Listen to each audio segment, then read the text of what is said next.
আসসালামু আলাইকুম বন্ধুরা, আশা করি সবাই ভালো আছেন। ফাইবার অ্যাকাউন্ট কেন ডিজেবল হয় সেই বিষয় নিয়ে আজকে বিস্তারিত কথা বলবো। বন্ধুরা, 2021 সাল থেকে আমি ফাইবার অ্যাকাউন্টে কাজ করি।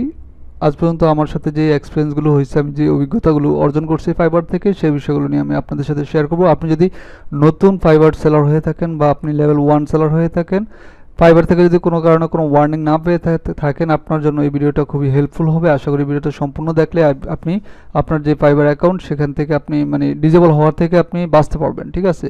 কারণ ফাইবার যে কোনো সময় আপনার অ্যাকাউন্টে ডিজেবল করে দিতে পারে। আপনি কি ভুল করতেছেন বা কি ভুল করছেন সেটা আপনি নিজেও জানেন না। আপনি আশা করি এই ভিডিওর পয়েন্টগুলো যদি দেখেন এবং সেগুলো রুলস অনুযায়ী যদি আপনি মেনে চলেন, তাহলে অবশ্যই আপনার অ্যাকাউন্ট সেফ থাকবে, আমি আশা করি।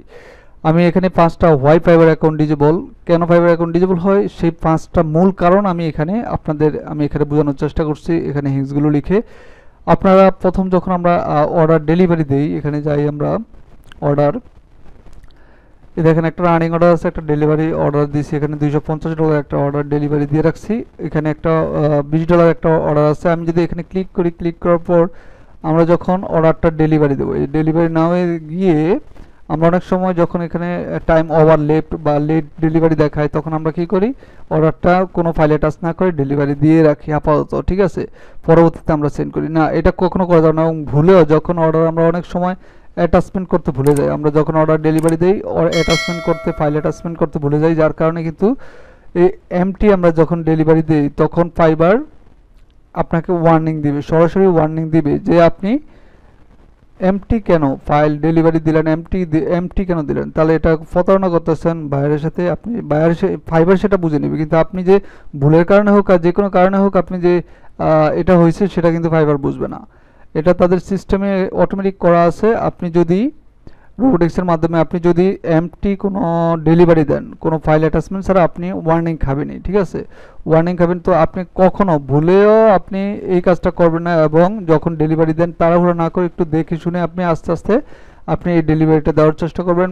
অবশ্যই অ্যাটাচমেন্ট করতে হবে, যে কোনো ফাইল আপনার যে কাজে আপনি ডেলিভারি দেন না কেন অ্যাটাচমেন্ট করে দিতে হবে ডেলিভারি। আপনি যদি লেট ডেলিভারি হয় তাহলে আপনি বাইরের সাথে কথা বলবেন, কথা বলে ডেলিভারি টাইম বাড়িয়ে নেবেন। অথবা আপনি হচ্ছে কোনো একটা ফাইল যতটুকু কাজ করছেন, অর্ধেক কাজ করছেন একটা ফাইলের বাইরের, আর অর্ধেক কাজ বাকি আছে, তাহলে আপনি অর্ধেক কাজই আপনি সেন্ড করেন, ঠিক আছে? অর্ধেক কাজই আপনি সেন্ড করেন, বাইরকে বলেন, কথা বলে যে আর অর্ধেক অল্প একটু সময় লাগবে, আমি জাস্ট লেট ডেলিভারির কারণে আমি তোমার এটা ডেলিভারি দিয়ে দিচ্ছি। এইরকমভাবে কথা বলে আপনার কিন্তু ডেলিভারি, কিন্তু কোনো মতেই এমটি কোনো ফাইল অ্যাটাচমেন্ট ছাড়াই আপনি ডেলিভারি দিতে পারবেন না। দিলে আপনি আপনি ফাইবার থেকে ওয়ার্নিং খাবেন। একটা, দুইটা, তিনটা ওয়ার্নিং খাওয়ার পর আপনার অ্যাকাউন্ট ডিজেবল হয়ে যাবে যে কোনো সময়, ঠিক আছে? অনেকের দুইটা অ্যাকাউন্ট হওয়ার পরও, দুইটা ওয়ার্নিং খাওয়ার পরও অ্যাকাউন্টে ডিজেবল চলে আসে। আচ্ছা, স্প্যাম মেসেজ। স্প্যাম মেসেজটা বলতে কারো কাছে আপনি কোনো মেসেজের মাধ্যমে কারো কাছে আপনি কোনো বাইরের কন্ট্যাক্ট নাম্বার চাইতে পারবেন না, বাইরের কোনো মেল অ্যাড্রেস চাইতে পারবেন না। বাইরের অর্ডার যদিও দিয়েও থাকে, আপনি যদি সেগুলো প্রয়োজন হয় যে তোমার ইমেল অ্যাড্রেস দাও, তোমার ফোন নাম্বার দাও, এগুলো যদি চান তাহলে অবশ্যই এটা স্প্যাম মেসেজ হিসাবে আপনাকে ধরবে, ঠিক আছে? আপনাকে স্প্যাম মেসেজ ধরবে এবং আপনার অর্ডারটা ডিজেবল, আপনার অর্ডার বলতে আপনার অ্যাকাউন্টটা ডিজেবল করে দেওয়ার থাকবে না। ডিজেবল না করলেও আপনার ওয়ার্নিং চলে আসবে, ঠিক আছে?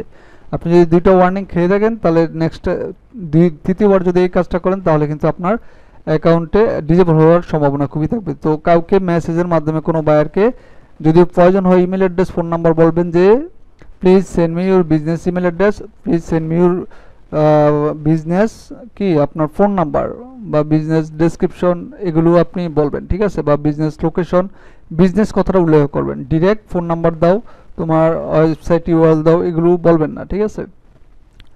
আচ্ছা, স্প্যাম লিঙ্ক। অনেক সময় আমরা কি করি, বায়ারকে স্যাম্পল হিসাবে কি করি, লিঙ্ক আমরা হচ্ছে বিভিন্ন দেখা যাচ্ছে বায়ারের একটা স্যাম্পল চাইলো, আমরা কি করলাম, লাইভ লিঙ্ক স্যাম্পল কোনো কাজের আমরা সেগুলো কোনো ফাইল ছাড়াই আমরা ডিরেক্ট দিয়ে শেয়ার করলাম, বায়ারকে ডিরেক্ট কি আমরা শেয়ার করে দিই।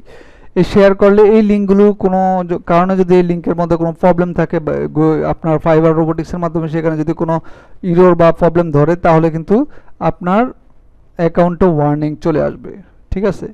আপনি কোনো লিঙ্ক যদি শেয়ার করেন বায়ারকে, স্যাম্পল লিঙ্ক, আমি আপনাদের যেটা আমি আপনাদের সাজেস্ট করবো সেটা হচ্ছে আপনারা কোনো নোটপ্যাড ফাইলে অথবা হচ্ছে আপনার ওয়ার্ড ফাইল বা এক্সেল ফাইলের মধ্যে আপনি ওই লিঙ্কগুলো এখানে পেস্ট করে সেটাকে আপনি কি বায়ারকে অ্যাটাচ করে দিবেন। তাহলে আর আপনার স্প্যাম, ওই লিঙ্কগুলো স্প্যাম হিসাবে কাউন্ট হবে না। ঠিক আছে, ভালো লিঙ্ক দিলেন, ঠিক আছে, আপনি যে একটা আপনার মেসেজের যে স্যাম্পল দিলেন এটা খুব ভালো লিঙ্ক, এখানে কোনো প্রবলেম আপনি দেখতে পাচ্ছেন না, কিন্তু ফাইবার সেটা রোবোটিক্সের মাধ্যমে যে কোনো কারণে যে কোনো সময় কিন্তু এটা প্রবলেম ধরে আপনার এটা কি ওয়ার্নিং চলে আসতে পারে। তো আপনার লিঙ্ক সরাসরি কোনো বায়ারকে শেয়ার করবেন না। আচ্ছা, আরেকটা বিষয় হচ্ছে লোকেশন চেঞ্জ। এটাও মোস্ট ইম্পর্টেন্ট একটা বিষয়। 4 নাম্বার যেটা আমি রাখছি সেটা হচ্ছে, ধরুন আপনি আজকে ঢাকায় আছেন, আগামীকালকে আপনার অ্যাকাউন্টটা রান করতেছেন চট্টগ্রামে, আপনি কোনো কারণে গেলেন চিটাগং বা কক্সবাজার গিয়ে ওইখানে রান করতেছেন, আবার আরেকদিন রান করতেছেন যে আপনার দেশের বাড়ি বরিশাল ওই জায়গায়। তো আপনি যদি ঘন ঘন এরকম লোকেশনটা চেঞ্জ করেন, আপনার অ্যাকাউন্টে কিন্তু একটা ব্যাড ইফেক্ট আসতে পারে। একটা ব্যাড ইফেক্ট আসার কারণে আপনার অ্যাকাউন্ট কি ওয়ার্নিং খাবেন, ওয়ার্নিংয়ের পর ডিজেবল হওয়ার সম্ভাবনা আছে। তো লোকেশন আমি আমি আপনাদের বলবো যে হচ্ছে, আপনি যদি 2 দিনের জন্য কক্সবাজারে যান বা আপনি বরিশালে যান, তাহলে আপনি ফাইবার অ্যাকাউন্টটা এখানে ব্রাউজ না করলেই হবে। ঠিক আছে, না করলেই বেটার, বা হচ্ছে আপনার ফাইবার অ্যাকাউন্টটা আপনি না ঢুকলেই হয়, বেটার হয়। ঠিক আছে, আপনার নেট কানেকশন অন থাকুক, ফাইবার অ্যাকাউন্টে না ঢুকলেই হয়। কিন্তু এই ঘন ঘন যদি লোকেশন চেঞ্জ করেন, তাহলে কিন্তু ওইখানে যদি ব্রাউজ করেন, ফাইবার এটা আপনার এটা ওয়ার্নিং হিসাবে আপনার অ্যাকাউন্টে পাঠাবে। এরকম হয়েছে, আমার পরিচিত অনেকের সাথেই হয়েছে, তার অ্যাকাউন্ট ডিজেবল হয়ে গেছে, লেভেল 2 সেলার অ্যাকাউন্টও ডিজেবল হয়ে গেছে।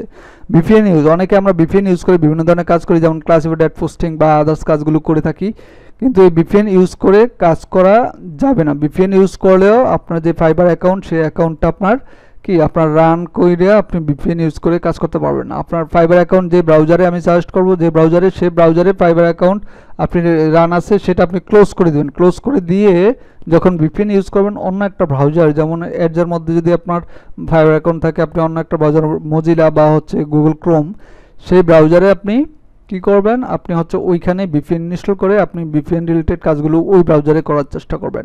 এবং যখনই আপনি ভিপিএনের কাজ শেষ হবে, তখন ভিপিএনের কাজ শুরুর সময় আপনি ফ্রিল্যান্সিং যত অ্যাকাউন্ট সেগুলো আপনি অফ রাখবেন, ক্লোজ করে ভিপিএনের কাজ শেষ করার পর ওই ব্রাউজার দিয়ে আপনি একটু ভালো আর কি মানে জন্য, আপনি একটা ভালো ফলাফলের জন্য বা যাতে কোনো সমস্যা না হয়, ওভার সিকিউরিটির জন্য আপনি কি করতে পারেন, আপনার অ্যাকাউন্ট কম্পিউটারটা পুরো কাজ শেষে একবার রেজিস্টার দেওয়ার পর আপনি হচ্ছে আবার ফাইবার অ্যাকাউন্ট রান করতে পারেন। ঠিক আছে, যাতে ওই ভিপিএন ইউজ করার কারণে আপনার অ্যাকাউন্টে কোনো প্রবলেম না পড়ে। কারণ আপনি যদি আপনার ফাইবার অ্যাকাউন্ট এখানে খোলা আছে ব্রাউজারে, আপনি যদি ভিপিএন চালু করেন, তাহলে যদি এখানে ব্রাউজ করেন, তাহলে আপনি ইউএস এর ভিপিএন যদি চালু করেন, তাহলে এটা ফাইবার অবশ্যই আপনার অ্যাকাউন্টে ওয়ার্নিং চলে আসবে। কারণ এটা আপনি এখন আছেন বাংলাদেশে, আবার ইউএস এর দেখাচ্ছে, লোকেশন দেখাচ্ছে। এটা করা যাবে না, এটা করলে আপনার অ্যাকাউন্টে যে কোনো সময় প্রবলেম হবে। তো বন্ধুরা, আশা করি আপনারা 5টা কারণ মেইন রিজন যেগুলো আমার সাথে হয়েছে বা আমার বন্ধু বান্ধবদের সাথে হয়েছে, সেগুলি আমি আপনাদের সাথে শেয়ার করছি। এবং মূলত মেইন ইম্পর্টেন্ট বিষয়গুলো হচ্ছে এগুলো, ফাইবার অ্যাকাউন্ট ডিজেবল হওয়ার কারণ। আমি অলরেডি তো অ্যাকাউন্টে একটা ওয়ার্নিং খাইছি, আমি আবার যে কোনো সময় একটা ওয়ার্নিং খাই আবার ডিজেবল হয়ে যেতে পারি, আমার অ্যাকাউন্ট ডিজেবল হয়ে যেতে পারে। কারণ ফাইবার কোন সময় কারে কী করে সেটা ফাইবারই ভালো বুঝে। আমার এটা মূলত এখন হচ্ছে বন্ধুরা লেভেল 2 একটা অ্যাকাউন্ট। ঠিক আছে, লেভেল 2 অ্যাকাউন্ট আমার প্রায় লেভেল 2 অ্যাকাউন্ট আগামী মাসে পাবো, 15 তারিখে লেভেল 2 বেস পাবো। তো লেভেল 2 বেস হোক আর লেভেল আপনার টপ লেভেল আপনার হোক, যেটাই হোক, আপনার যদি অ্যাকাউন্টে ওয়ার্নিং রিলেটেড কোনো কাজ করেন, আপনি যদি 2বার 3বার সময় কিন্তু আপনার অ্যাকাউন্ট ডিজেবল করে দেবে। এরকম অনেক অ্যাকাউন্ট ডিজেবল হয়েছে আমার দেখা। তো এই বিষয়গুলো যদি আপনি মেনে চলেন, আপনার জন্য খুবই হেল্পফুল হবে, আপনি স্বাচ্ছন্দ্যে কাজ করতে পারবেন। প্রথমে না বুঝে অনেকেই ফাইবার অ্যাকাউন্ট যখন ইউজ করে তখন এই বিষয়গুলো করে, যার কারণে তার অ্যাকাউন্ট যখন সে বুঝে লেভেল 2 সেলার হয়, বুঝতে তখন যে কোনো সময় একটা অ্যাকাউন্টে ডিজেবল চলে আসে। ঠিক আছে, ওয়ার্নিং অটোমেটিকলি চলে এসে ডিজেবল চলে আসে। তো প্রথমে এই ভুলগুলো করা যাবে না, আপনার অ্যাকাউন্ট তাহলে সুরক্ষিত থাকবে, সুন্দর থাকবে। তো ভিডিওটি ভালো লাগলে বন্ধুরা লাইক কমেন্ট শেয়ার করবেন। ভালো থাকবেন সবাই, সুস্থ থাকবেন। আল্লাহ হাফেজ, সালামু আলাইকুম।